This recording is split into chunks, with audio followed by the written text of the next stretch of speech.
pénalty face à Mohamed Abou Gabal. Le jeu est simple. S'il marque, le Sénégal est champion d'Afrique. Habib Beye ne doit pas tenir en place. Il le voit, il le regarde, il prie sans doute, comme tous les Sénégalais qui regardent ce ballon, au bout des pieds de Sadio Mané, malheureux tout à l'heure dans l'exercice. Sadio Mané, la course d'élan de Sadio Mané. Sadio Mané, il l'a fait, Sadio Mané. Le Sénégal est champion d'Afrique pour la première fois de son histoire. L'étoile sur le maillot du Sénégal qui fait tomber l'Égypte dans une séance de tir. Ouais, c'était le 6 février 2022 au stade Olembe de Yaoundé. Bonjour Lilian Gatoun.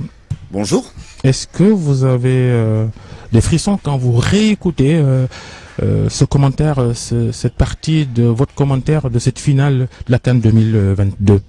Oui, parce que ça reste forcément un moment fort. Là, c'est l'anniversaire, ça faisait 1 an. Et c'est vrai que ça réparait une injustice. J'avais tellement envie de voir, pour plein de raisons, pour Aliou Cissé, pour Khalid ou pour Gana Gueye, pour Edouard Mendy, cette équipe-là gagné. J'avais, moi, je pense, perdu avec eux en Égypte. Donc voilà. Donc ça reste un moment, effectivement, où on n'est plus dans le commentaire sportif, réfléchi, on n'est que dans l'émotionnel. Youssouf Bodian? Oui, justement, est-ce que la posture du journaliste dans ces moments-là, est-ce que, voilà, ça fait débat. Est-ce qu'il faut exprimer carrément l'émotion ou peut-être votre vœu, comme vous l'avez dit, de voir le Sénégal gagner, ou il fallait rester dans une posture assez distance? Normalement, je dis toujours que dans un commentaire, on se doit d'être impartial.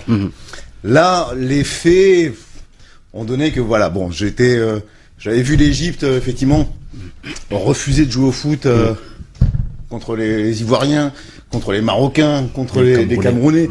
C'est une philosophie du football que je n'apprécie pas. C'est pas le foot que j'aime, d'essayer de détruire le jeu de l'adversaire, de faire beaucoup de fautes. Donc, il y avait cette espèce de ferveur qui fait que, et le scénario même, le scénario avec le pénalty raté par Sadio Mané au début, avec cette équipe qui pousse face à des Égyptiens tricheurs, il y a une tension, il y a une électricité. Donc ça fait que finalement je suis remporté.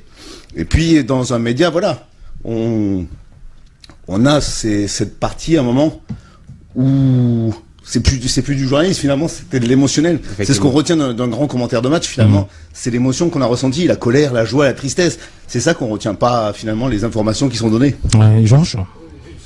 Étant patient, vous reconnaissez alors cette dose de subjectivité dans votre commentaire? Oui, parce que, encore une fois, ça dépend à qui on s'adresse. C'est-à-dire que si la finale, ça avait été effectivement Sénégal-Cameroun ou Sénégal-Côte d'Ivoire, je me serais pas permis de faire cela.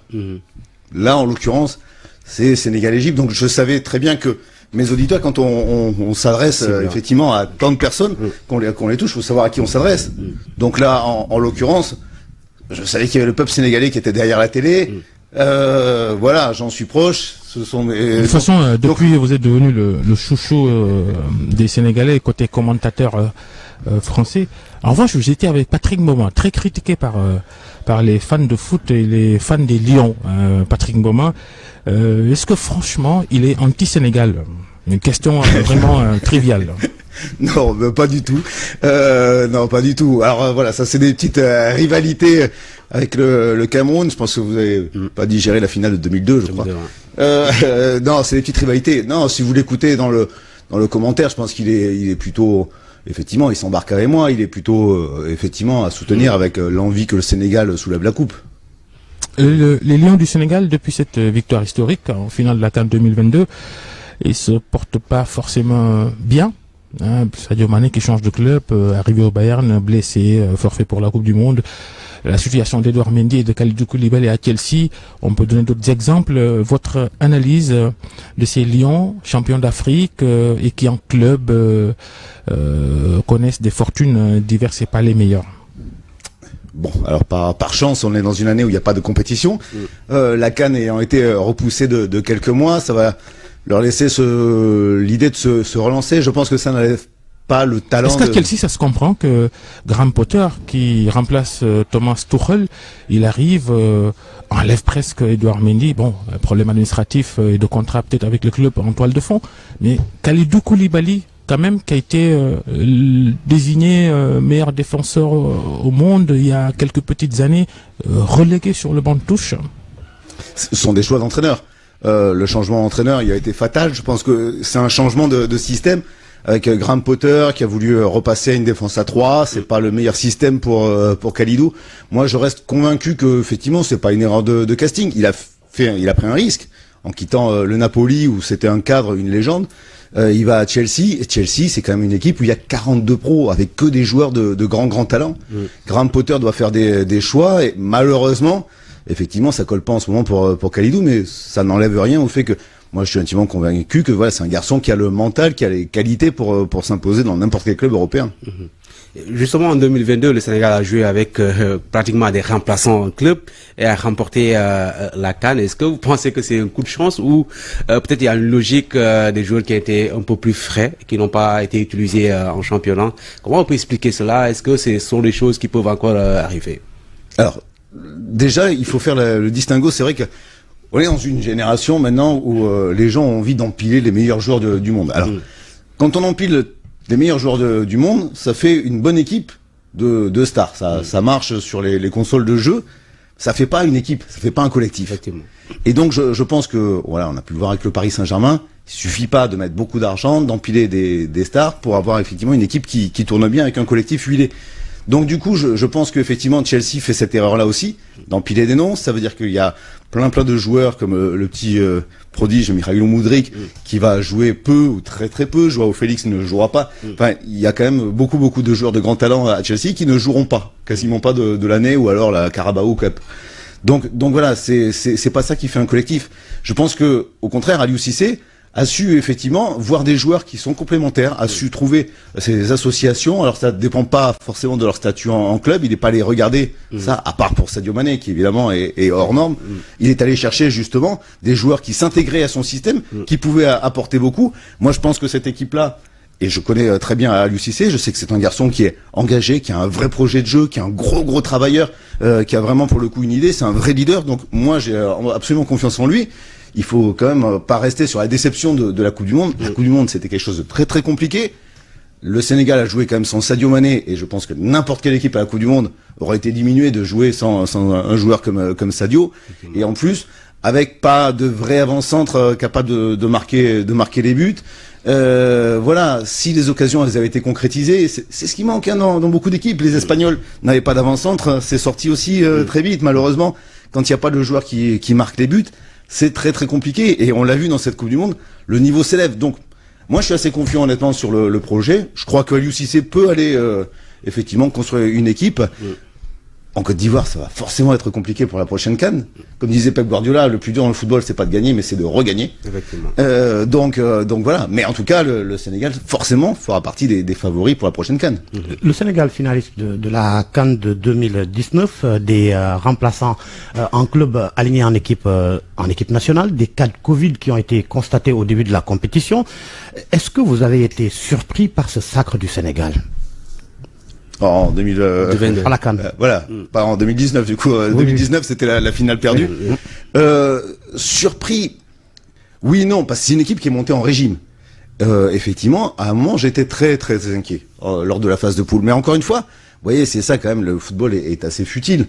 C'est que le Sénégal dans la phase de poule marque un but, c'est le penalty de Sadio contre le Zimbabwe à la 95e minute d'un match, et finit premier de son groupe. Et derrière a un parcours où ça monte en régime. L'Algérie a marqué un but, comme le Sénégal, a fini 4e de son but, de son groupe, et humilié avec, vous voyez, enfin, où effectivement c'était une équipe qui était blessée. Donc là-dessus, c'est le paradoxe un peu du football. Moi, je trouve que cette équipe, elle monte en régime. Voilà, simplement elle ne marque pas assez. C'est ça, je pense, qui fait défaut. On l'a vu dans la Coupe du Monde. Je pense que honnêtement, avec Sadio ou avec un attaquant qui aurait été un peu plus adroit devant les buts, si les occasions elles avaient été concrétisées, je pense que cette formation du Sénégal, elle avait rien envié au Maroc, et que ça pouvait faire franchement un 8e ou un quart de finale de Coupe du Monde. Et le Sénégal qui remporte le CHAN dernièrement pour un championnat que les gens ont toujours estimé être en deçà. Déjà cette victoire du Sénégal, est-ce que dans les perspectives, on a vu que le Canal diffuse le championnat ivoirien par exemple, ce sacre-là peut-être peut changer le regard regard de Canal sur peut-être le championnat sénégalais. Pourquoi pas voir le championnat sénégalais sur Canal? Oui, alors c'est pas moi qui prends ce genre de décision.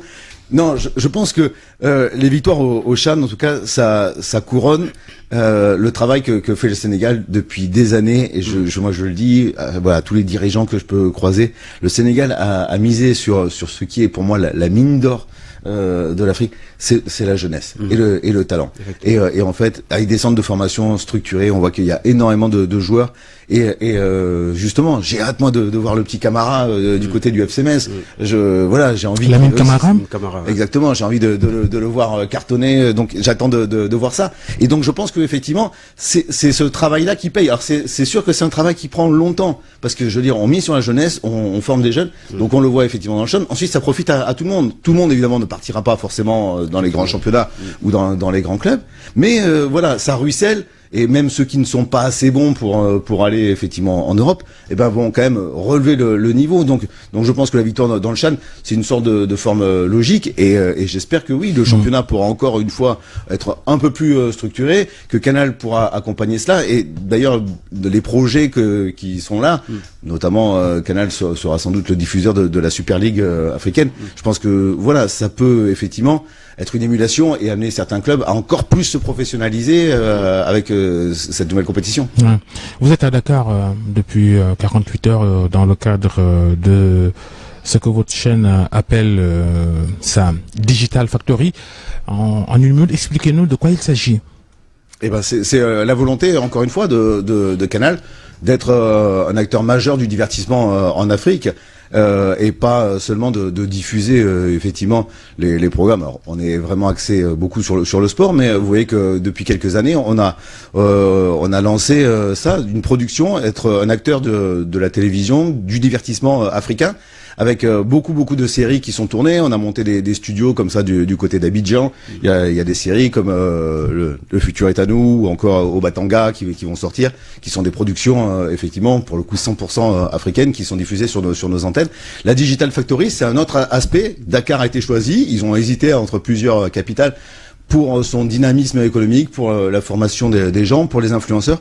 L'idée de Canal, c'est de créer en fait un studio qui va s'occuper effectivement de tout ce qui est réseaux sociaux, donc de créer du contenu, d'accompagner des artistes, des influenceurs africains, sénégalais, mais également panafricains, pour faire des émissions, pour les relayer, être des community managers.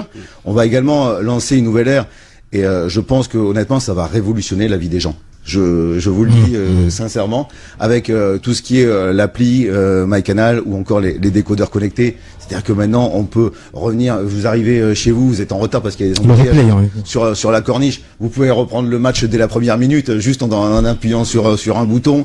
Vous n'avez pas bien vu le but, vous avez un doute en discutant avec votre camarade. Hop, vous pouvez revenir en arrière 30 secondes, vous revoyez le but une fois, deux fois et le hors-jeu. C'est donc franchement, et même ça, après on peut télécharger des séries, vous l'emportez pour pas utiliser de data avec vous dans les embouteillages ou dans les voyages, dans l'avion, tout ça. Vous pouvez regarder. Honnêtement, ça va changer la vie des gens. Moi, j'adore. La Digital Factory de Canal. Et la Digital Factory va être dans cette nouvelle voilà tendance. En tout cas, Canal veut pour le coup, voilà, du côté de Dakar, essayer d'avoir cette émulation, d'être sur les réseaux sociaux, les influenceurs, tout ce qui est un petit peu effectivement, allez, le nouveau pendant de notre métier. jërëjëf Sëñ Gatoun jërëjëf Georges ak Youssouf ñu ngi ziar soxna naata ñu yéen ak jàmm. jërëjëf Lilian Gatoun Babacar Fall Georges Déthié Diop ak Youssouf Bodian ñu leen di ñaanal kenn dal ak jàmm ak programme Radio Futur Média Sëñ Gatoun bonne journée ak programme Radio Futur Média. mënuñoo fàtte comme ñi ngi jóge ci février ba léegi. absolument ak suñu sacre bi daaw ba Sénégal ci li commentaire bi waaw ni ñu ci demee xadar ba gone yi adopté ko waaw. puis les enfants sax dañ naan il l'a fait. oui. Il l'a fait. L'étoile sur le maillot. Non, c'était fort. Merci beaucoup en tout cas 8h jot na ci kanam inchallah bu leen fàtte ab reportage bu ñu Abdoulaye Diop defal ci Hene Time bi ay soxna yu bari jël fan yi bu ñu waree am borom kër moom la ñuy def ngir bégal seen bopp et tout ak peut-être ñenn ñi ci gis ay dérapage dinañ ci ànd ak yéen ci kanam Chérif moom dina ci wax suñu xalaat ndax dafa mel ni moom dafa bëgg ci Hene Time yi dinañ dalal itam maître Moussa Diop moom moo jiite AG jot na la majorité silencieuse léegi ñu jàll ci xibaar yi yaatal ko ak Cheikh Tidiane Diaw.